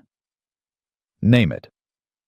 You oversee our project personally, not as a consultant, not as an advisor, as the lead engineer with full authority over design decisions and quality control. Thomas felt the weight of the offer settle onto his shoulders. Lead engineer on a $200 million contract. 3 days ago, he'd been mopping floors. I'll need a team, he said. People who actually know what they're doing. And I'll need authority to make changes without going through 17 layers of approval. You'll have both. Yamamoto spoke for the first time. Dr. Chen will handle administrative oversight. You focus on the engines. Thomas looked at the notebook in Ms. Tanaka's hands. 3 years of work finally being seen. Then we have a deal, he said. Ms. Tanaka extended her hand. Thomas shook it. And just like that, the Invisible Man became the most important person in the building. The next 2 weeks were chaos. Thomas worked 18-hour days reviewing every project Diana had touched, identifying problems she'd hidden, developing solutions that should have been implemented years ago. He assembled a team of engineers, some who'd worked for Sterling since the beginning. Others recruited from competitors, who were eager to join a company making headlines for all the right reasons now. Marcus Webb was not among them. The morning after Diana's arrest, Marcus had resigned. No explanation. No goodbye. He'd simply cleaned out his desk and disappeared, leaving behind a one-line email. I'm sorry for everything. Thomas didn't blame him. Marcus had been trapped same as everyone else. The difference was that Marcus had chosen to stay trapped to protect himself rather than fight back. It wasn't heroism, but it wasn't villainy either. It was just human. The real surprise came on day 12. Thomas was in the workshop running diagnostics on a prototype engine when his phone buzzed with an unfamiliar number. He answered. Thomas Miller. Mr. Miller. The voice on the other end was thin, fragile, nothing like the commanding tone he remembered. This is Diana Sterling. Thomas's grip tightened on the phone. How did you get this number? My lawyer. He's very resourceful. Diana paused, coughed. I'm calling from county lockup. They denied bail flight risk, apparently. I suppose I should feel flattered. What do you want, Diana? Silence stretched between them. I want to understand, Diana said finally. How you did it. How you went from nothing to this. You already know how. You were there. No, I mean, Diana's voice cracked. How did you keep going? All those years being invisible, being ignored, being treated like garbage. How did you not just give up? Thomas set down his tools. It was a strange question coming from the woman who'd tried to destroy him. But there was something in her voice, something broken, searching, desperate, that made him answer honestly. I did give up, he said. For a long time. After my wife died, I didn't care about anything. I just existed, went through the motions, waited for it to be over. Then what changed? Thomas thought about that night in the boardroom, the broken mop at his feet, Diana's fingers snapping inches from his face. You did, he said. You pushed me so hard I had to choose break completely or fight back. I chose to fight. Diana laughed bitterly. So, I'm responsible for my own destruction. You're responsible for a lot of things, Diana. The choices you made, the people you hurt, the lies you told. Thomas paused. But you're not responsible for who I am. That was my father, my wife, everyone who taught me that some things matter more than winning. Like what? Like integrity. Like treating people with respect. Like doing the right thing even when nobody's watching. Diana was quiet for a long moment. I never learned those lessons, she said finally. My father taught me that the world was a war, and the only way to survive was to be the most ruthless person in the room. He said kindness was weakness. Fairness was stupidity. Trust was a trap. Your father sounds like a terrible person. He was. Diana's voice hardened briefly, then softened. But he was also right, about how the world works, about what it takes to succeed. Was he? Thomas shook his head, even though she couldn't see it. You followed his rules your whole life. You were ruthless and cold and trusted no one. And where did it get you? Sitting in a cell, calling the janitor you tried to destroy, asking him how he beat you. Silence. I didn't call to ask how you beat me, Diana said quietly. I called to say thank you. Thomas nearly dropped the phone. Thank you for what? For stopping me. Diana's voice trembled. I was destroying myself. Had been for years. The lies kept getting bigger. The fraud kept getting worse. Every day I woke up terrified that it would all collapse, and every night I convinced myself that one more deception would fix everything. She took a shaky breath. If you hadn't stopped me, I would have kept going until there was nothing left. No company, no reputation, no soul. You saved me from that. In the worst possible way, but still. Thomas didn't know what to say. He'd spent days preparing for Diana's counterattack legal maneuvers, media manipulation, some desperate play to save herself at his expense. He hadn't prepared for this, for honesty, for vulnerability, for a broken woman finally seeing herself clearly. What are you going to do now? He asked. Go to prison most likely. My lawyers say 3 to 5 years if I cooperate, more if I fight. Diana paused. I'm going to cooperate, testify against everyone who helped me, try to make whatever amends I can. That's unexpected. I know. Diana laughed again, but there was no humor in it. Turns out hitting rock bottom has a way of clarifying things. All those years I spent climbing, fighting, destroying, I never stopped to ask what I was climbing toward. Now I know. What? Nothing. I was climbing toward nothing. An empty office. An empty title. An empty life. Her voice cracked. I'm 54 years old, Thomas. I have no family. No real friends. No one who will visit me in prison except lawyers billing by the hour. I built an empire, and I'm going to die alone in it. Thomas felt something shift in his chest. Not sympathy exactly. Diana had caused too much harm for that. But something close to it. Understanding maybe. Recognition. It's not too late, he said. What do you mean? I mean, prison isn't forever. 3 to 5 years, you'll be out by 60. You'll still have time. Time to build something different. Something real. Diana was quiet. You really believe that? I don't know. Thomas was honest. But I believe it's worth trying. My wife taught me that. No matter how bad things get, there's always a chance to start over. As long as you're breathing, you can change. He heard Diana exhale slowly. Your wife sounds like she was a remarkable woman. She was. I'm sorry you lost her. The words hit Thomas harder than he expected. Coming from Diana of all people, the woman who'd mocked his grief, used it against him, tried to turn it into a weapon. Thank you, he managed. I have to go. The guard is signaling. Diana paused. Thomas. Yes. Take care of my company. Not for me, I don't deserve that, but for the people who work there, the engineers, the technicians, even the janitors.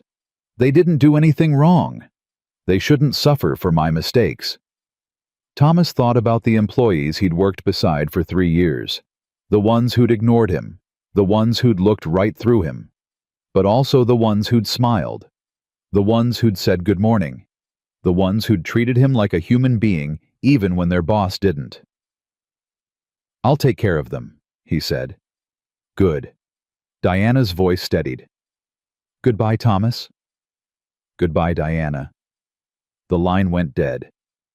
Thomas stood alone in the workshop, phone still in his hand, trying to process what had just happened.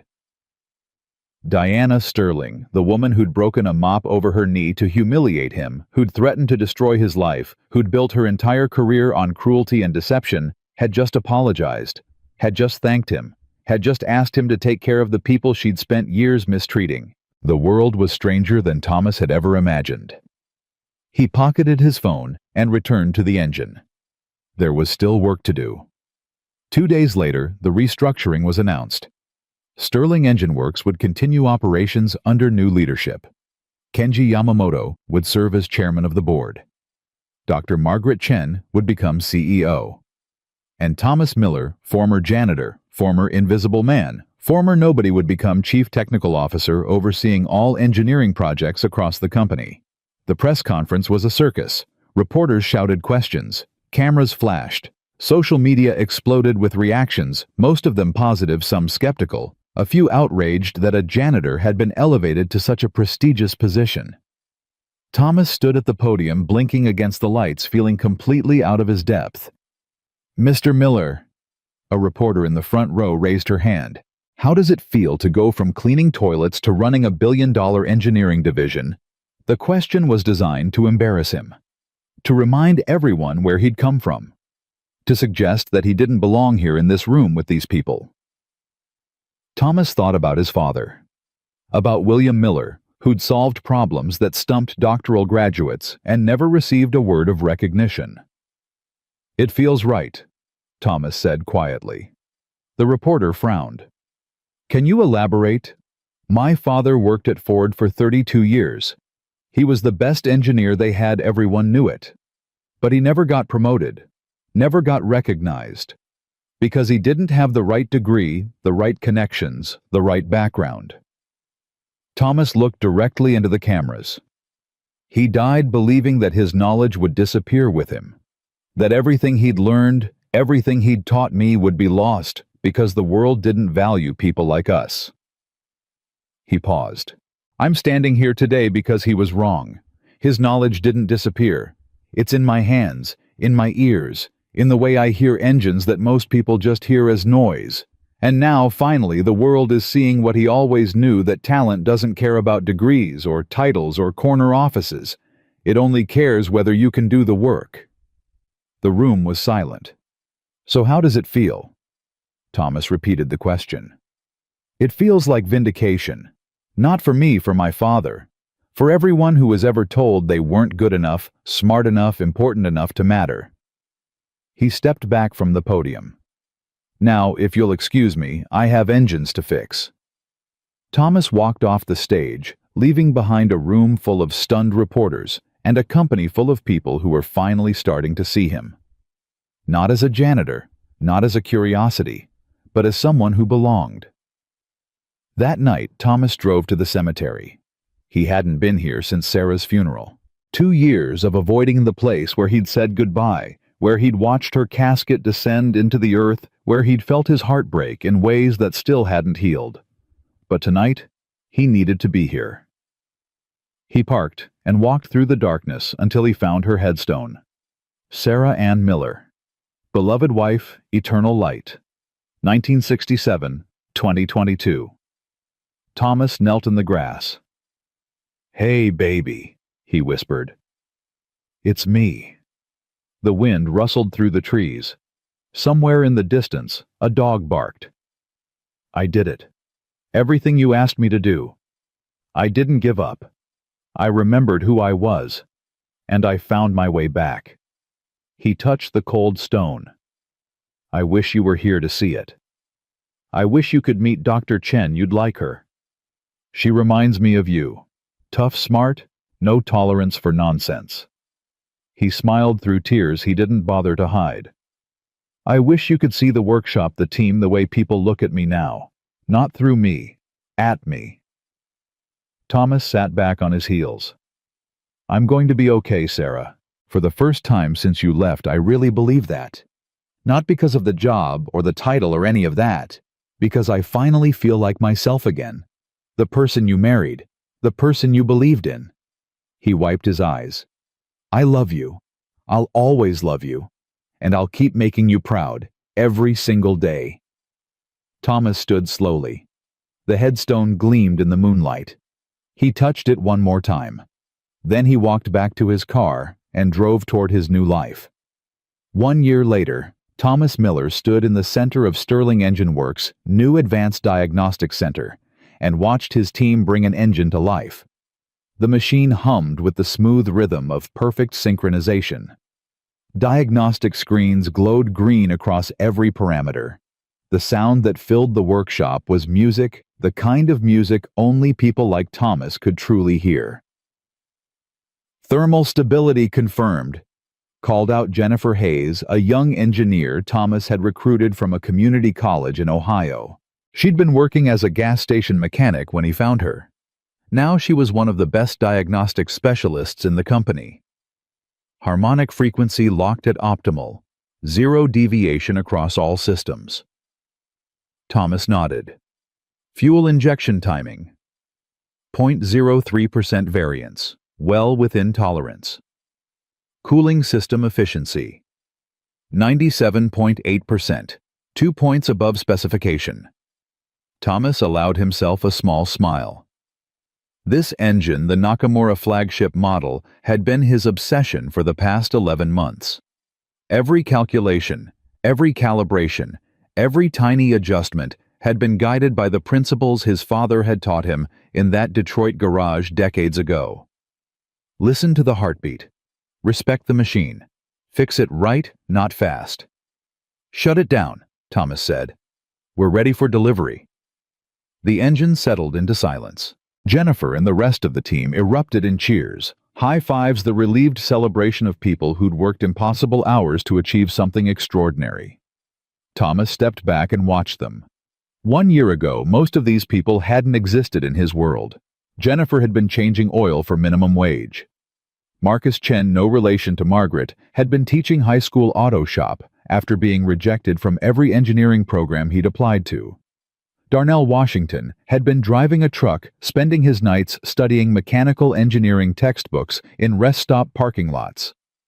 Thomas had found them all, recruited them personally, convinced Yamamoto and Dr. Chen to take chances on people without traditional credentials. "Talent doesn't care about diplomas," Thomas had argued in that first board meeting. "It cares about dedication, about passion, about the willingness to learn." The board had been skeptical. Some had been openly hostile, but Yamamoto had backed Thomas completely. "Mr. Miller sees what we cannot," the old man had said. "Perhaps it is time we learned to see through his eyes."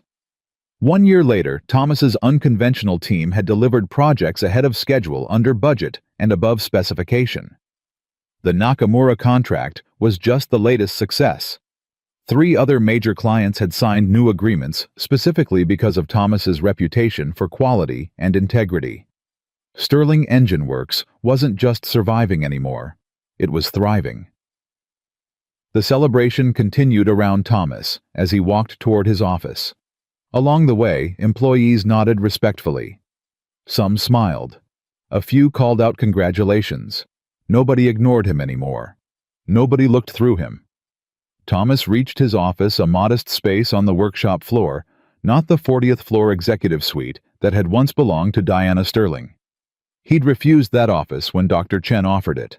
"I need to be near the engines," Thomas had explained. "That's where I belong." His desk was cluttered with blueprints, technical manuals, and family photographs. Sarah smiled at him from a frame next to his computer. His father stood frozen in time beside her, a photograph from 1985 William Miller in his Ford uniform, looking proud and tired, and completely unaware that his son would one day finish what he'd started. Thomas sat down heavily. His knee ached. His back hurt. 54 years old, and his body was starting to remind him that he couldn't keep running on adrenaline and stubbornness forever. But his mind was clear. Clearer than it had been in years. A knock at the door interrupted his thoughts. "Come in." Dr. Margaret Chen entered, tablet in hand, the same focused expression she'd worn every day since becoming CEO. The Nakamura test was successful. Better than successful. We exceeded every specification. Good. Dr. Chen sat down across from him. "Because I have news, and I'm not sure if it's good or bad." Thomas straightened. "What kind of news?" "Diana Sterling was released from prison this morning." The words hung in the air. Thomas had known this day was coming. Diana had served 18 months of her 3-year sentence early release for good behavior and cooperation with ongoing investigations. Her testimony had helped prosecutors build cases against a dozen other executives involved in corporate fraud across multiple companies. "Where is she now?" Thomas asked. "Detroit, apparently. She's staying with a cousin while she figures out her next steps." Dr. Chen paused. "She asked to see you." Thomas was quiet for a long moment. 18 months ago, Diana Sterling had called him from county lockup to apologize, to thank him for stopping her, to ask him to take care of the company she'd nearly destroyed. He hadn't spoken to her since. "What do you think I should do?" Thomas asked. "Doctor," Chen considered the question carefully. "I think that's entirely up to you. She has no power over this company anymore. No influence, no way to harm you or anyone else. If you never want to see her again, no one would blame you." But... Dr. Chen set down her tablet. "You're not the kind of man who holds grudges. It's one of the things that makes you good at what you do. You see people as they could be, not as they've been. That's why you hired Jennifer Hayes from a gas station. That's why you gave Marcus Chen a chance after every engineering school rejected him." She met his eyes. "The question is whether Diana Sterling deserves that same generosity. Only you can answer that." Thomas looked at Sarah's photograph. His wife had believed in second chances. She'd believed that people could change, could grow, could become better than their worst moments. It was one of the many things he'd loved about her. But Sarah had also been realistic. She'd understood that forgiveness didn't mean forgetting. That offering someone a second chance didn't mean obligating yourself to accept whatever they did with it.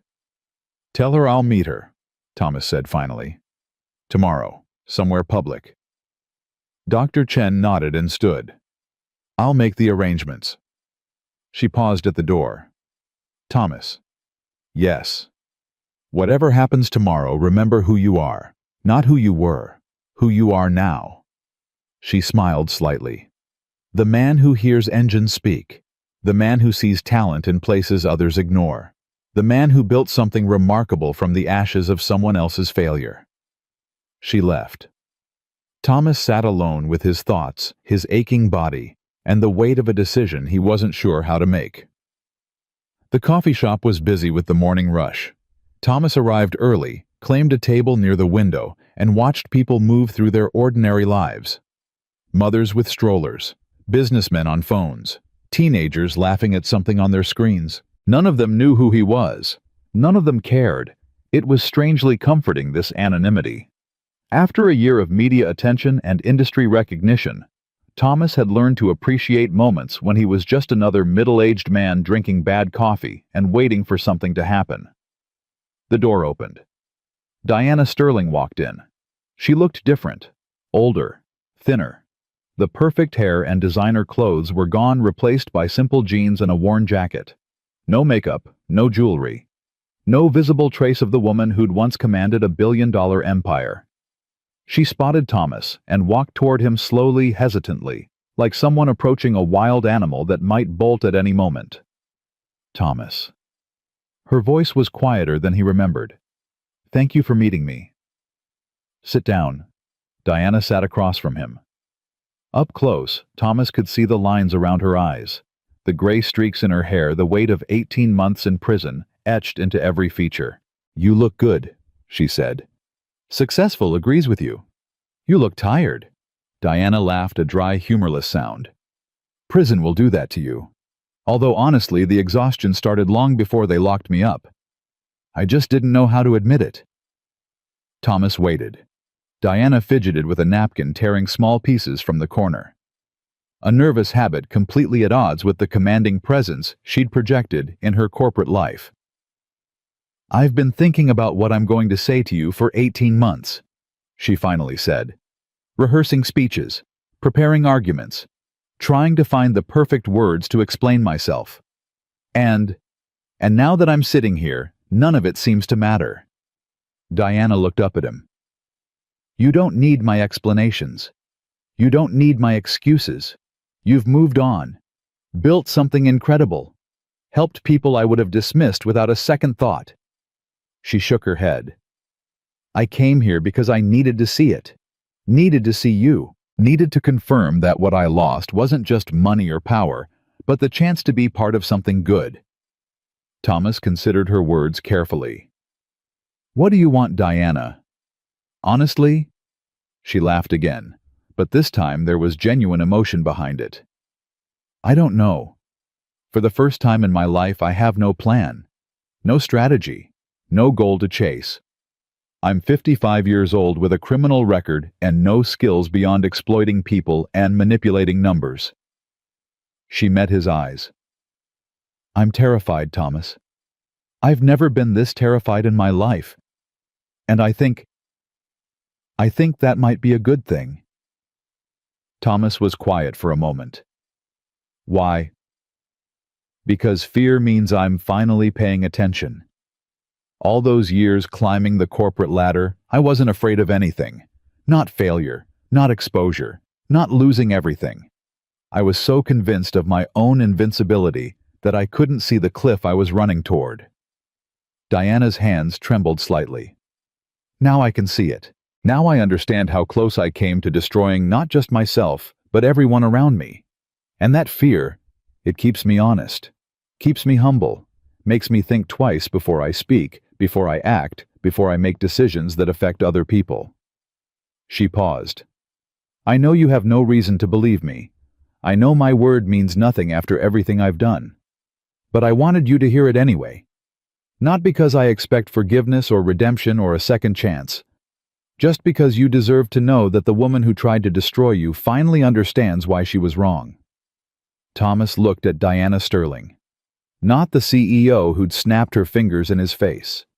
Not the predator who'd threatened to ruin his life. Just a broken woman sitting across from him in a coffee shop trying to make sense of the wreckage she'd created.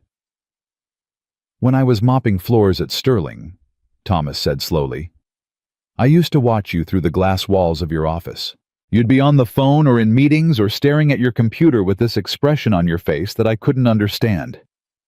Diana waited. "Later I realized what it was. You looked trapped, like you were living in a prison long before they actually put you in one. All that power, all that money, all that success, and you were miserable. I could see it, even if no one else could." He leaned forward. "You hurt people, Diana. You destroyed careers and crushed dreams and used your power to make everyone around you smaller. Those things can't be undone. The damage you caused is real, and the people you hurt are still healing. Diana flinched, but didn't look away. But here's the thing.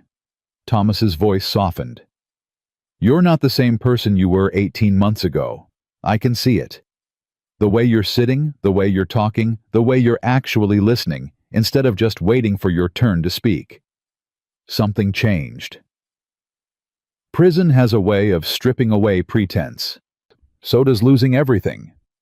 Thomas thought about his own journey, the shop, the house Sarah, the years of invisibility. I know what it's like to hit bottom. To have nothing left but the person you see in the mirror. It's the loneliest feeling in the world. Yes. Diana's voice cracked. It is. They sat in silence for a moment. What are you going to do now? Thomas asked. I don't know. I've been applying for jobs, but unsurprisingly, convicted felons with fraud on their record aren't in high demand. Diana smiled bitterly. Turns out my Harvard MBA doesn't mean much when it comes with a criminal background check. Have you considered going back to school? Diana stared at him. What? School. Learning something new. You spent your whole career focused on climbing and competing. Maybe it's time to actually learn something useful. I'm 55 years old.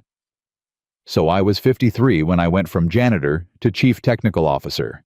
Age doesn't determine what you can become. Only effort does. Diana was quiet. You sound like someone with a specific suggestion. Thomas reached into his jacket and pulled out a folded piece of paper. He slid it across the table. Diana picked it up, read it, looked at Thomas with an expression of complete bewilderment. A community college scholarship program. The William Miller Memorial Fund. I established it 6 months ago in my father's name. It provides full tuition and living expenses for non-traditional students pursuing engineering degrees. Thomas paused. We have 1 spot left for the fall semester. Diana's hands trembled as she held the paper. You're offering me a scholarship. I'm offering you an opportunity. What you do with it is up to you. But why, after everything I did to you? Because my wife believed in second chances. Thomas's voice was steady. She believed that people could change if they were given the chance.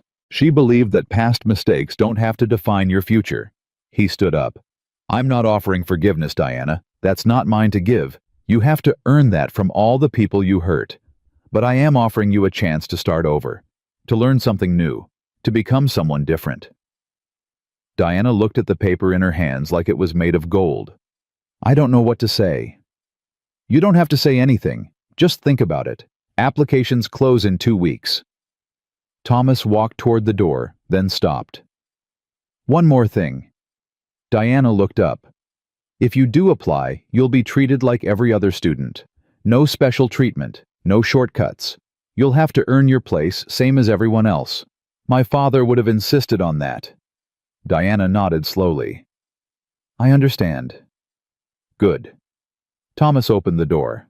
Good luck, Diana.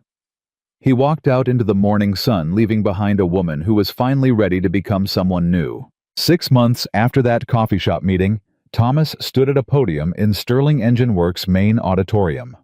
The room was packed. Employees filled every seat, spilled into the aisles crowded around the walls. Camera crews from 3 major networks had set up in the back. The governor sat in the front row next to Kenji Yamamoto and Dr. Margaret Chen. This was the moment Thomas had been building toward for 18 months. Good morning, everyone. His voice carried through the room, amplified by a microphone he still wasn't entirely comfortable using. 2 years ago, I stood in this room as a janitor. Most of you didn't know my name. Some of you walked past me every day for 3 years without ever seeing me. I was invisible, a ghost pushing a maintenance cart through hallways full of people who had better things to do than notice someone like me. Thomas paused. Today, I stand before you as Chief Technical Officer of a company that's transformed itself from the inside out. We've delivered 37 major projects ahead of schedule. We've created 400 new jobs, We've become the industry leader in advanced engine diagnostics and innovation." He looked around the room. "But that's not what I'm here to talk about. I'm not here to celebrate numbers or profits or market share. I'm here to announce something bigger, something that will change who we are as a company and what we stand for." Thomas gestured to Dr. Chen, who pressed a button on her tablet. Behind him, a screen illuminated with the words, "The William Miller Institute for Engineering Excellence."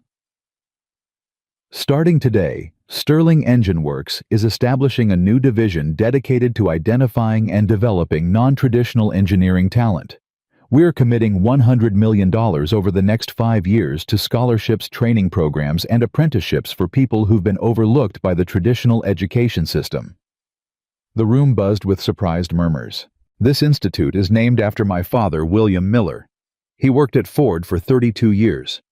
He could diagnose any engine problem by sound alone. He taught me everything I know about listening to machines and respecting their secrets." Thomas's voice thickened. He never received a promotion, never received recognition, never received the respect his genius deserved, because he didn't have a degree, didn't have connections, didn't fit the mold of what an engineer was supposed to look like. He steadied himself.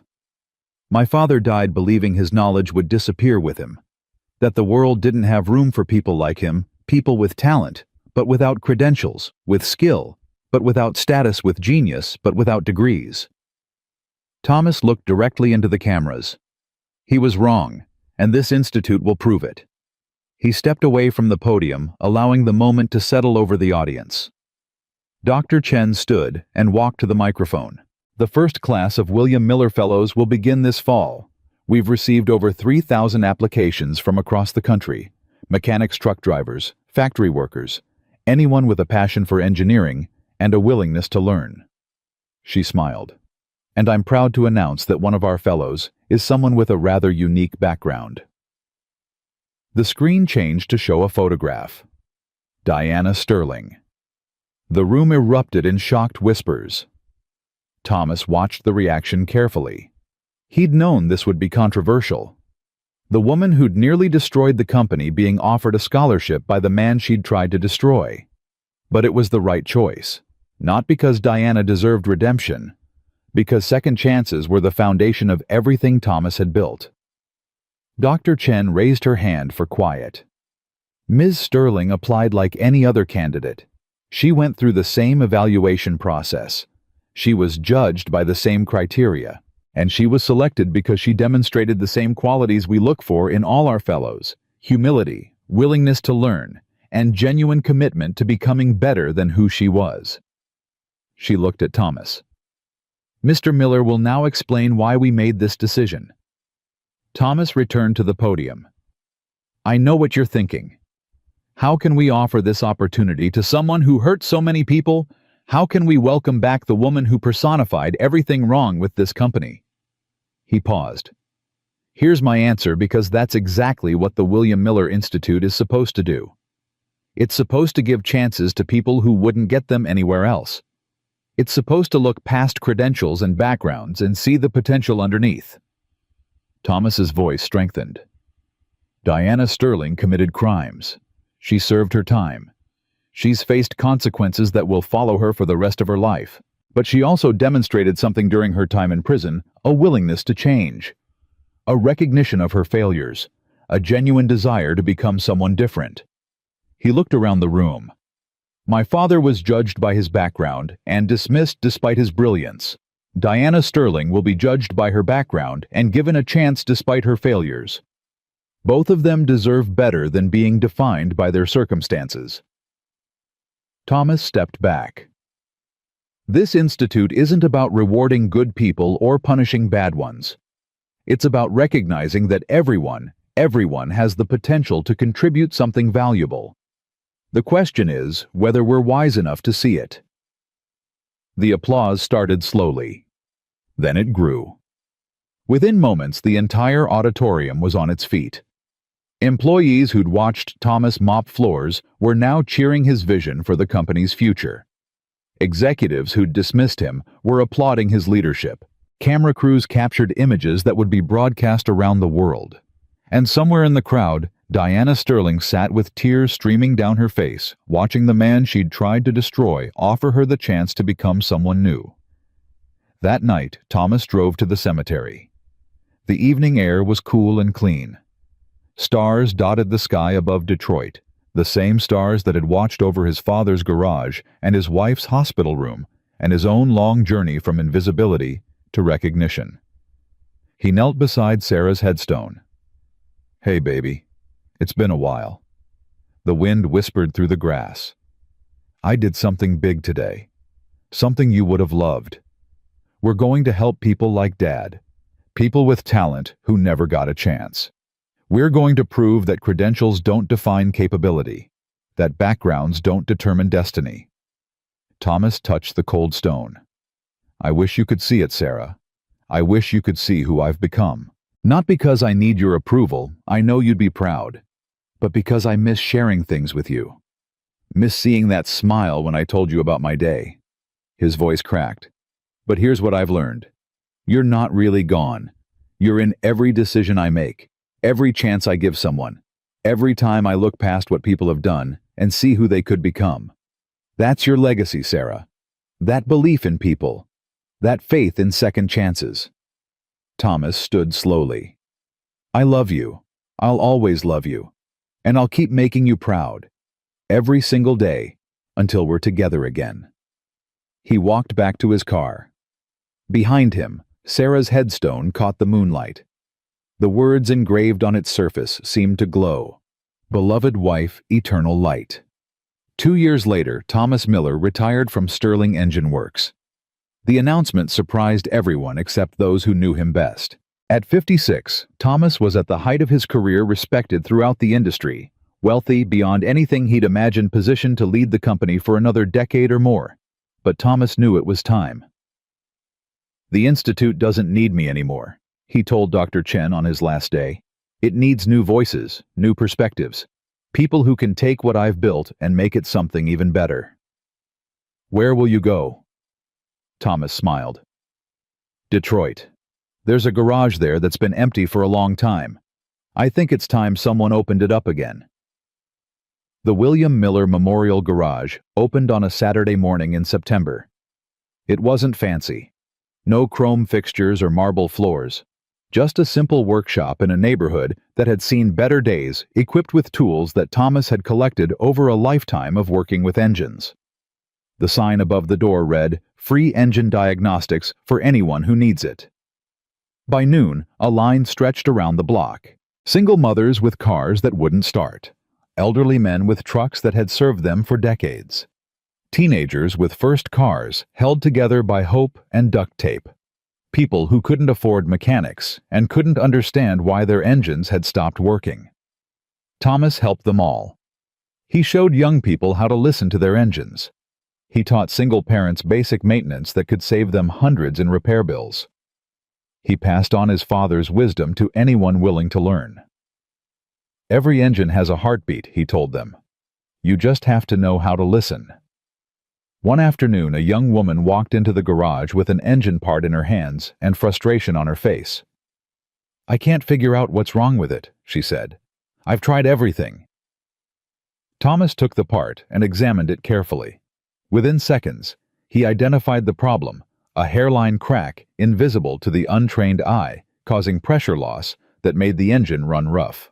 "See this?" He pointed to the crack. "That's your culprit. Easy fix if you know what you're looking for." The woman stared at him with amazement. "How did you find that so fast?" Thomas smiled. "My father taught me. A long time ago, in a garage a lot like this one. He said that machines speak to those who know how to listen." He handed her a replacement part. "Now I'm teaching you, so you can teach someone else. That's how knowledge survives, by being passed on." The woman took the part with trembling hands. "Thank you, Mr. Miller." Thomas. Just Thomas. She left with her repaired engine and a new understanding of what machines could teach her. Thomas watched her go. Behind him on the workshop wall, 3 photographs hung in simple frames. William Miller in his Ford uniform, looking proud and tired. Sarah Miller on their wedding day, smiling like she knew a secret, and a newspaper clipping from 2 years ago showing a janitor named Thomas Miller standing at a podium announcing the creation of an institute that would change thousands of lives. Thomas looked at those photographs every day. They reminded him of where he'd come from, and where he was going, and why the journey mattered. Late one evening, as Thomas was closing up the garage, a familiar figure appeared in the doorway. Diana Sterling. She looked different now, stronger, more confident, but not in the predatory way she'd carried herself before. This was the confidence of someone who'd earned their place through hard work and genuine growth. Thomas. Diana. She walked into the garage, looking around at the tools and equipment and photographs on the wall. I heard about this place, wanted to see it for myself. What do you think? Diana smiled, a real smile, warm and genuine. I think your father would be proud. Thomas nodded. That's the idea. Diana picked up a wrench, tested its weight in her hand. I graduated last month, top of my class at the institute. I heard. Congratulations. I got a job offer too, small company in Ohio. They design engines for agricultural equipment. Not exactly glamorous, but it's honest work. Yes. Diana set down the wrench. Honest work, something I never understood before. The satisfaction of building something real instead of manipulating numbers on a screen.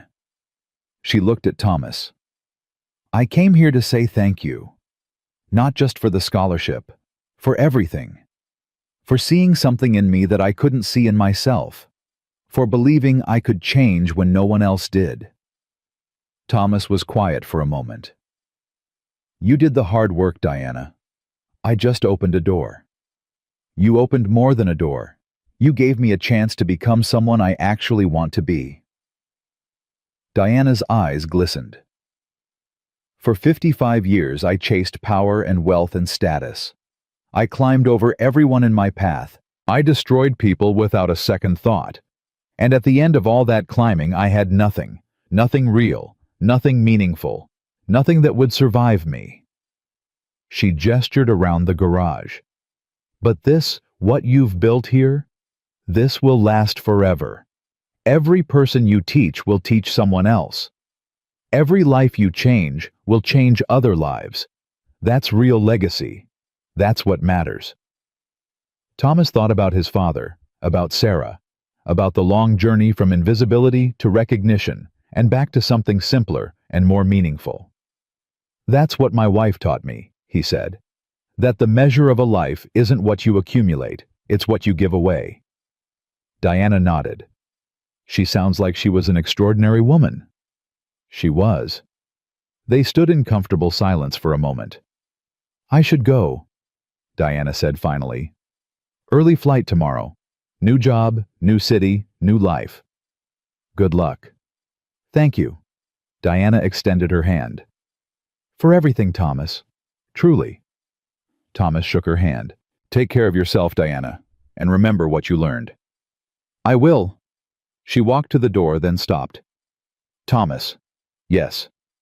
That night in the boardroom, when you fixed the engine and I tried to destroy you, I've thought about it 1,000 times. Wondered what would have happened if you'd just stayed invisible. If you'd kept your head down and let me win. Thomas considered the question. I'd still be mopping floors, and you'd still be heading toward that cliff you couldn't see. Diana nodded slowly. Then I'm glad you stood up, even if it cost me everything, because it taught me something I never would have learned any other way. What's that? Diana smiled. That some battles are worth fighting even when you lose. And some victories aren't victories at all. She walked out into the night. Thomas watched her go. Then he turned off the lights and locked the door. Outside, the stars burned bright above Detroit. The same stars that had watched over William Miller's garage decades ago. The same stars that would watch over Thomas's garage for years to come. And somewhere out there, beyond the lights of the city and the noise of the world, Sarah was smiling. Thomas walked to his car, got in, and drove toward home. He was 58 years old now. His knee still ached. His back still hurt. His body reminded him daily that time was not unlimited. But his heart was full. His legacy was secure. And his father's dream, the dream that talent would one day be recognized regardless of credentials, that genius would one day be valued, regardless of background, that the invisible people would one day be seen, was finally irrevocably, permanently real. Thomas Miller had started as a janitor. He'd become a leader. And now he was something even more important. He was a teacher. And that was the greatest victory of all. The end. But the legacy continues.